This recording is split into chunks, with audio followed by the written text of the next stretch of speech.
There's no feeling more intense than starting over.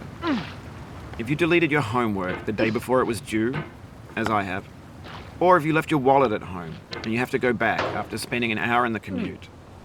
If you won some money at the casino and then put all your winnings on red but it came up black. If you got your best shirt dry cleaned before a wedding and then immediately dropped food on it. If you won an argument with a friend and then later discovered that they just returned to their original view. Starting over is harder than starting up. If you're not ready for that, like if you've already had a bad day, then what you're about to go through might be too much. Feel free to go away and come back. I'll be here. No. Alright, thanks for coming with me on this trip. I'll understand if you have to take a break at any point. Just find a safe place to stop and quit the game. And don't worry, I'll save your progress, always. Even your mistakes. This game is a homage to a free game that came out in 2002, titled Sexy Hiking. The author of that game was Jazzuo, a mysterious Czech designer who was known at the time as the father of B games. And B games are rough assemblages of found objects. Designers slap them together very quickly and freely, and they're often too rough and unfriendly to gain much of a following. They're built more for the joy of building them than as polished products.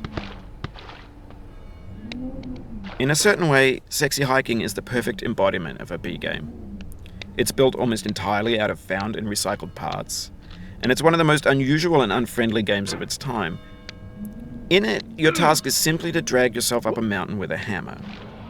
And that act of climbing, in the digital world or in real life, has certain essential properties that give the game its flavor. No amount of forward progress is guaranteed. Some cliffs are too sheer or too slippery. And the player is constantly, unremittingly in danger of falling and losing everything.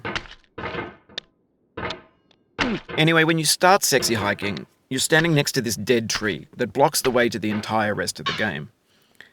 It might take you an hour to get over that tree, and a lot of people never got past it. You prod and you poke at it, exploring the limits of your reach and your strength, trying to find a way up and over. And there's a sense of truth in that lack of compromise. Most obstacles in video game worlds are fake. You can be completely confident in your ability to get through them once you have the correct method or the correct equipment or just by spending enough time. In that sense, every pixelated obstacle in Sexy Hiking is real.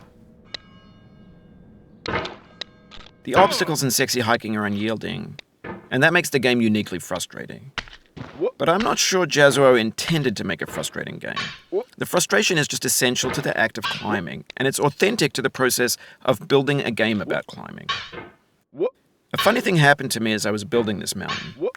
I'd have an idea for a new obstacle, and I'd build it, test it, and it would usually turn out to be unreasonably hard. But I couldn't bring myself to make it easier.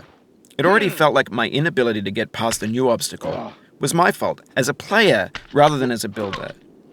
Imaginary mountains build themselves from our efforts to climb them, and it's our repeated attempts to reach the summit that turns those mountains into something real. When you're building a video game world, you're building with ideas, and that can be like working with quickset cement. You mold your ideas into a certain shape that can be played with, and in the process of playing with them, they begin to harden and set until they're immutable, like rock. And at that point, you can't change the world, not without breaking it into pieces and starting fresh with new ideas. For years now, people have been predicting that games would soon be made out of prefabricated objects, bought in a store and assembled into a world. And for the most part, that hasn't happened, because the objects in the stores are trash. I don't mean they look bad or that they're badly made, although a lot of them are. I mean they're trash in the way that food becomes trash as soon as you put it in the sink. Things are made to be consumed and used in a certain context, and once the moment is gone, they transform into garbage. In the context of technology, those moments pass by in seconds. Over time,